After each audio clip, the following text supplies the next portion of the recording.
Assalamualaikum dan salam sejahtera. Mengikut Lim Sian Si ataupun yang dikenali sebagai Eric C, aktivis, bosku dan pengendali website Najib Tun Razak, UMNO menang 19 kerusi baru ni di dalam 6 pilihan raya negeri dengan undi bukan Melayu, undi Cina dan India. Kalau bergantung kepada undi Melayu, UMNO tidak akan menang 19 kerusi. UMNO akan kalah semua. Kosong. Zero. So, bermaknanya, UMNO sekarang bergantung kepada China dan India untuk memegang kuasa, dan kalau berharap kepada orang Melayu, UMNO tidak akan memiliki satu kerusi pun, baik dalam DUN, baik dalam parlimen. Kalau kita kaji laporan terperinci ataupun analisis yang telah dibuat oleh Dr. Bridget Welsh, seorang boleh dikatakan penganalisa politik yang dihormati oleh pembangkang dan juga pihak kerajaan. Ini yang Dr. Bridget Welsh berkata. Many voters supported Pakatan Harapan and UMNO out of concern about the opposition, voting against the opposition instead of voting for Pakatan Harapan atau Barisan Nasional. Bermakna mereka menyokong UMNO, Pakatan Harapan, Barisan Nasional bukan kerana mereka suka pakatan atau barisan, kerana mereka takut kepada perikatan. Ini memandangkan propaganda DAP, sekiranya Perikatan Nasional memerintah, maka orang bukan Islam akan hilang hak temple, church ataupun rumah ibadat orang bukan Islam akan dimusnahkan, akan dirobohkan. Macam dia kata berlaku dekat Afghanistan apabila Taliban memerintah, kuil-kuil dan semua boleh dianggap sebagai rumah ibadat orang bukan Islam dibom, dimusnahkan. So orang takutlah, maknanya mungkin kuil Hindu, kuil Buddhis, kuil Taois, gereja Kristian akan dirobohkan, akan dimusnah sekira Perikatan Nasional memerintah. Oleh kerana propaganda tu, mereka takut kepada perikatan, jadi mereka undi untuk barisan dan pakatan. Bukan kerana mereka sayang, tapi kerana mereka takut dengan perikatan. Satu lagi komen ataupun pandangan Dr. Bridget Welsh. The DAP was the party that anchored Anwar's victory, retaining all its seats but one in Kedah. Jadi, bukan saja UMNO, barisan, tapi PKR juga. Ataupun Anwar Ibrahim, kemenangan Anwar Ibrahim di dalam 6 pilihan raya negeri ialah kerana DAP. Tanpa DAP maknanya mereka susah nak menang cukup kerusi untuk bentuk kerajaan. Harapan voters gave Anwar government the benefit of the doubt, a dynamic that cannot be assured looking forward. Jadi bermaknanya hujah pakatan ataupun barisan, takkanlah hari ni kahwin, besok nak ada anak. Sekurang-kurang you perlu 9 bulan ataupun mungkin 10 bulan sebelum anak tu boleh lahir. Jadi oleh kerana tidak cukup 9 bulan, 10 bulan Anwar Ibrahim memerintah, maka kenalah beri masa, sebab mereka baru kahwin tak sampai berapa bulan, takkanlah akan ada anak.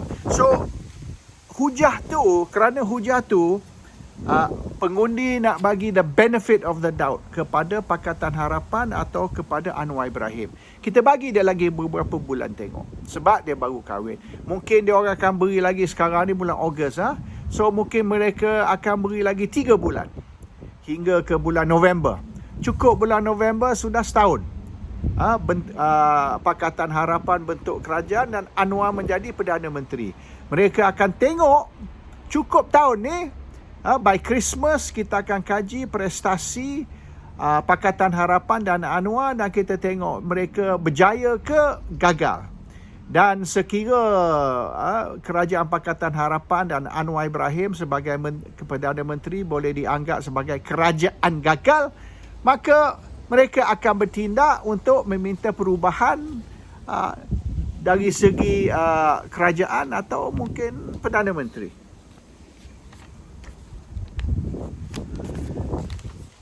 Importantly, Anwar and his government were unable to meaningfully reach out to new voters, notably the young and Malays who had traditionally supported UMNO and PAS. So, bermaknanya, undi 18 ni yang mereka duduk mengalu-alukan, iaitu pengundi baru, pengundi muda, pengundi di bawah umur 21. Mereka kata ini akan jadi vote bank ataupun fixed deposit bagi Pakatan Harapan. Sebab orang muda ni akan menyokong reformasi, akan menyokong pakatan, akan menolak parti tradisi, parti lama seperti UMNO dan PAS. UMNO dan PAS ni untuk parti orang tua, parti Merdeka. Parti kedua-dua ni, UMNO ditubuhkan tahun 46, PAS tahun 51, semua sebelum Merdeka. Jadi zaman post-reformasi, iaitu tahun 1998 atau 1999, post-reformasi, orang muda yang lahir jauh selepas katalah tahun 2000, the year 2000, iaitu selepas reformasi, selepas Barisan Alternatif, selepas penubuhan Parti Keadilan Nasional. Bermaknanya orang yang lahir selepas tahun 2000, the young generation, the post Merdeka, post 13 Mei, post reformasi, mereka tidak akan sokong parti tradisional lah. The traditional party macam UMNO dan PAS, parti orang tua. So mereka akan pergi ke Pakatan Harapan, tapi dibuktikan tidak. Iaitu Pakatan Harapan dan Anwar tidak berjaya mendapat sokongan dari orang muda ataupun golongan undi 18. So the expectation that dengan umur untuk mengundi diturunkan di bawah 21, 18 dah boleh mengundi, ini akan menjadi fixed deposit atau boleh dikatakan advantage, kemenangan bagi pakatan and keuntungan bagi pakatan. No. The undi 18 atau yang orang muda di bawah umur 25 ke ataupun di bawah umur 30 tidak menyokong Pakatan Harapan.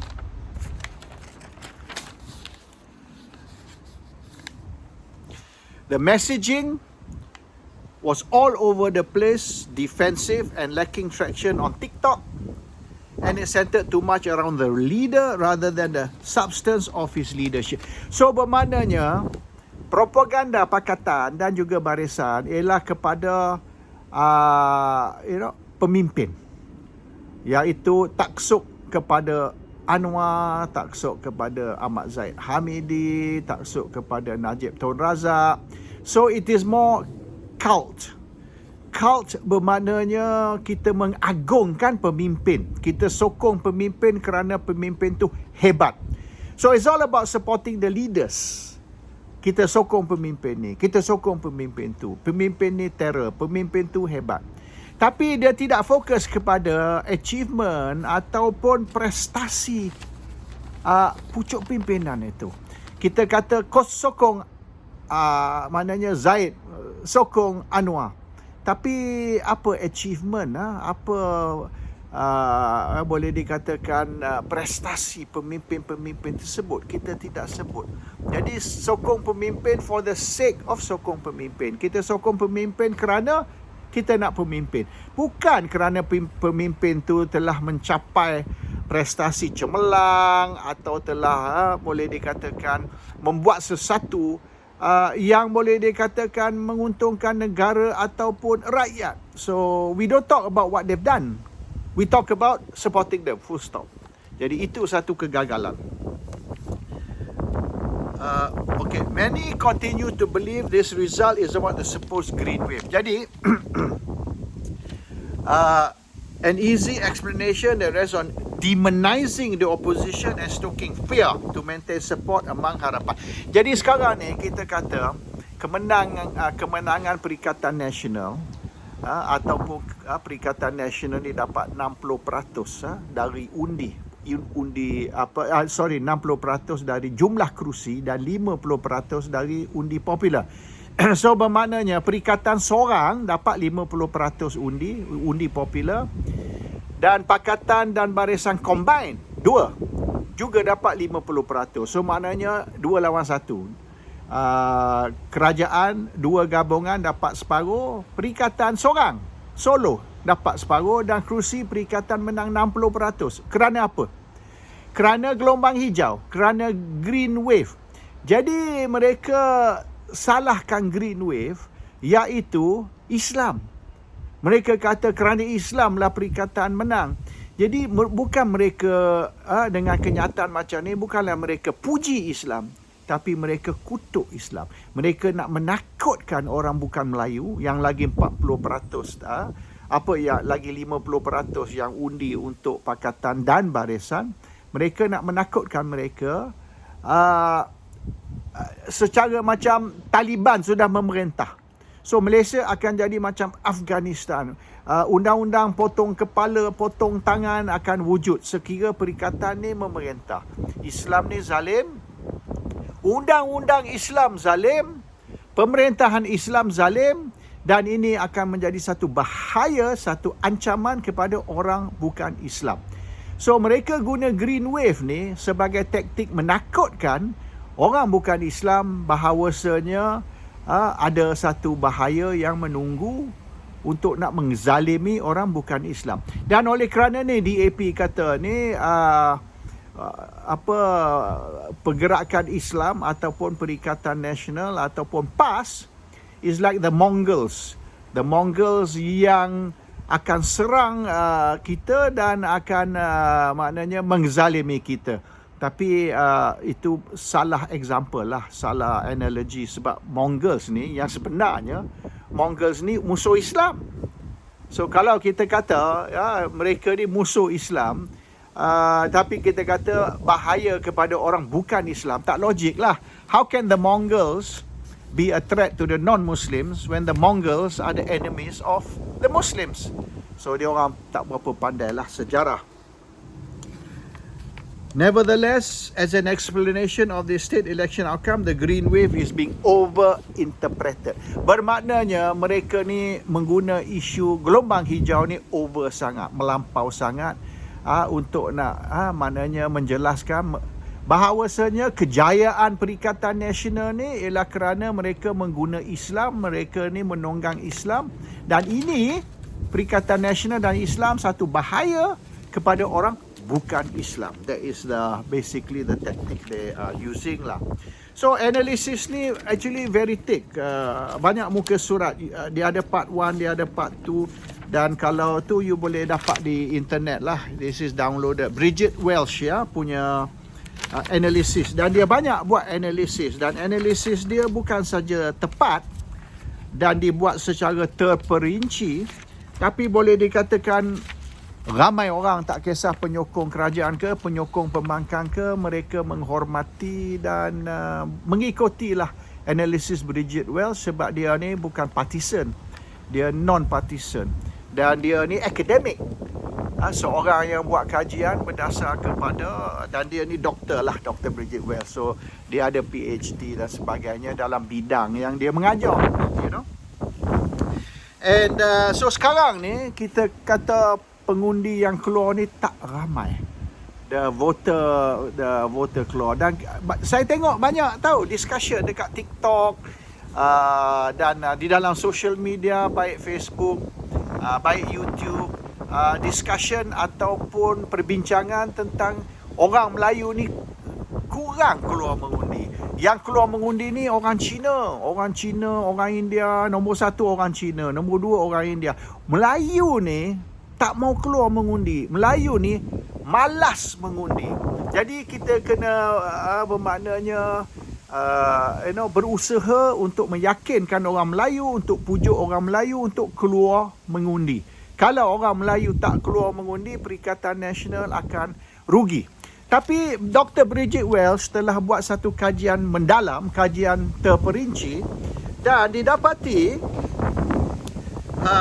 orang Melayu yang keluar mengundi dulu masa PRU 15 baru ni tahun lepas, orang Melayu 80%. Kali ni untuk 6 pilihan raya negeri, orang Melayu keluar 70%. So kejatuhan atau kekurangan orang Melayu dari 80% tahun lepas, tahun ni 70%.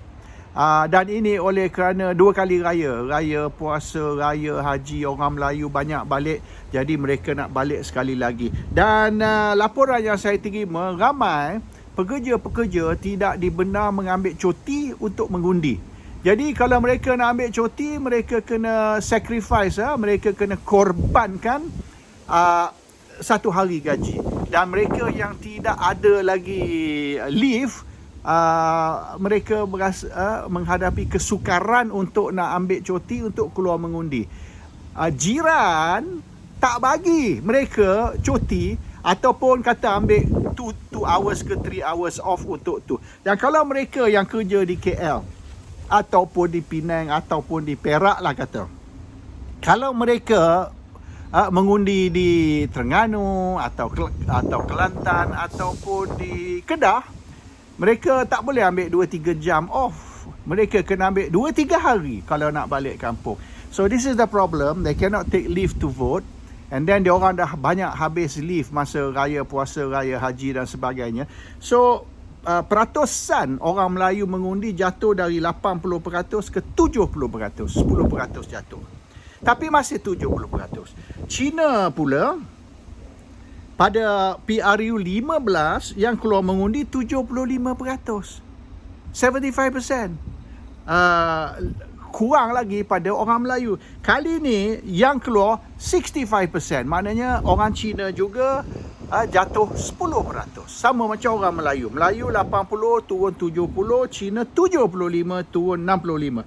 So yang kata Cina keluar mengundi itu 90% banding dengan orang Melayu hanya 70%, is not true. Yang Cina keluar 65, orang Melayu 70. Betul orang Melayu 70, tapi Cina bukan 90, 65. Dan orang India dulu keluar mengundi masa PRU 15 lagi tinggi, 84. Tapi kali ni yang keluar mengundi 69. So masih rendah pada Melayu. So maknanya hujah bahawa Melayu ni tak keluar mengundi, Cina lebih ramai keluar mengundi, Melayu tak, it's not true. It's not true. There were more Malays yang keluar mengundi, walaupun kurang dari PRU, masih tinggi banding dengan orang lain. So itu analisis dari Dr. Bridget Welsh. What about Malay support? Sokongan Melayu. Ini kita balik kepada Eric C ataupun aktivis bosku dan pengendali website Najib Tun Razak ataupun Facebook Najib Tun Razak. Eric C berkata pakatan dan juga barisan, dan pakatan juga sikit sebanyak mengikut Dr. Bridget Welsh, bukan saja barisan, pakatan juga bergantung kepada DAP ataupun bukan Melayu. Dan UMNO boleh mengikut Eric C, UMNO 19 kerusi ni kira kosong lah. Kalau bergantung kepada Melayu, they got 0. Oleh kerana bukan Melayu, mereka dapat 19. Ini Eric C punya analisis ya. So di sini ni statistik dia, Kedah ya, kalau mana ini Perikatan Nasional, sokongan Melayu untuk Perikatan Nasional. How high is the Malay support for Perikatan Nasional, iaitu PAS dan Bersatu. Dan Dr. Bridget Welsh punya detailed analysis, pada PRU 15 baru ni, orang Melayu 67% sokong PN. Kali ni 82%, 82%. Jadi orang Melayu yang sokong barisan dan pakatan hanya 18%. That's all, 18%. Orang Melayu yang sokong Barisan dan Pakatan. Di Kedah ya, di Kedah. So 82% in Kedah. Di Kelantan 73% orang Melayu. Tapi masih tinggi banding dengan PRU 15. PRU 15 66%. Kali ni 73%. So banding dengan Kedah, Kelantan ni kurang sikit lah. Di Terengganu ya. Terengganu dulu PRU 15 63, kali ni 71%. So 71% Malays kali ni sokong Perikatan Nasional. So we got 82% di Kedah, 73% orang Melayu di Kelantan dan 71% orang Melayu di Terengganu. Ketiga-tiga negeri ni sokongan Melayu meningkat banding dengan PRU 15 baru ni. Selangor Perikatan kalah, tapi 63% orang Melayu sokong Perikatan, 63%. Di Penang juga Perikatan kalah, tapi 69% orang Melayu sokong Perikatan. Okey, Negeri Sembilan, tempat di mana dikatakan kubu UMNO ataupun kubu Pakatan Harapan Barisan Nasional. Di Negeri Sembilan, 56% orang Melayu sokong undi untuk Perikatan. So we got Selangor 63%, Penang 69%, Negeri Sembilan, tempat yang boleh dikatakan Perikatan ni lemah dan UMNO kuat, 56%, lebih dari separuh undi untuk Perikatan. So bermaknanya ketiga-tiga negeri, all three states, tak biarlah Kedah, Terengganu, Kelantan jangan kira lah, that one for sure lah. Kita ambil Selangor, Penang, Negeri Sembilan. Ketiga-tiga negeri ni, Negeri Sembilan ni lebih dari separuh, ya. Penang 2/3, Selangor hampir 2/3. Orang Melayu yang undi untuk Perikatan. So that is the reality. Selepas kita tengok detail punya analisis berdasar kepada statistik yang dibuat oleh Dr. Bridget Welsh, unbiased, non-partisan punya very academic analysis of 6 pilihan raya negeri baru ni, dia punya keputusan. The support of the Chinese, ya, maknanya sokongan China baru ni lah, 6 pilihan raya negeri baru ni. The support of the Chinese who voted for Pakatan Harapan Barisan Nasional, iaitu Kerajaan Perpaduan atau Kerajaan Madani, ialah 96%. 96% Chinese voted for the government. So dia punya statistik lebih kurang 97% lah. 97% China sokong kerajaan atau sokong Pakatan Barisan, masih kekal. It's still almost 100%. So maknanya memang China ni mereka all out menyokong Pakatan dan of course Barisan. Because bila Pakatan bersama Barisan pun dapat undi China.